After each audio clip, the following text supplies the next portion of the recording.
Hello friend, good morning. তো সকালবেলা ঘুম থেকে উঠে প্রথমে যেটা কাজ, জানলাগুলো খুলে দিলাম। আর জানলা খুললে দেখো চারিদিকে সবুজ, এটা দেখতেই সকালবেলায় বেশি ভালো লাগে। তারপর উঠেই ব্রাশ করে নিলাম, নেওয়ার পর বিছানাটা সুন্দর করে ঠিক করে নিলাম।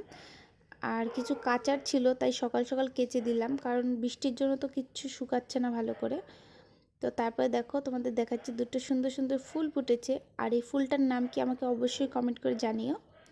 তারপরে রাতে দেখো চুলটা বেঁধেছিলাম, একটু খুলে নিলাম, নেওয়ার পর একটু জল খেয়ে একটু নিজের জন্য চা বানালাম।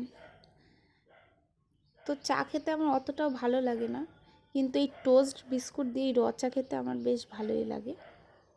শুধু চা খেলে হবে, এখন বাসনগুলোও তো মাজতে হবে। তো চলে আসলাম বাসন মাজতে। তো এখন সুন্দর করে বাসনগুলো মেজে নিলাম। তো বাসন মাজা কমপ্লিট। তো নিচে দেখছি সবজিওয়ালা এসছে, তো এখান থেকে কিছু সবজি কিনে নেব। নিয়েছি কুমড়ো, ডাঁটা, আর এটা কী শাক নাম জানি না আমি। তো বাজার করা কমপ্লিট হয়ে গেছে, এখন দুপুরের তো রান্না বসাতে হবে। তো আমার ভিডিওতে যদি কোনো ভুল থাকে অবশ্যই আমাকে কমেন্ট করে জানিও। জানি নতুন নতুন ভিডিও বানাচ্ছি, অনেক ভুল ত্রুটি হবে। তো যাই হোক, এই ছিল আমার সকালে মর্নিং রুটিন। তো তোমাদের কেমন লাগলো ভিডিওটা অবশ্যই কমেন্ট করে জানিও। যদি ভালো লাগে তো লাইক, কমেন্ট, শেয়ার।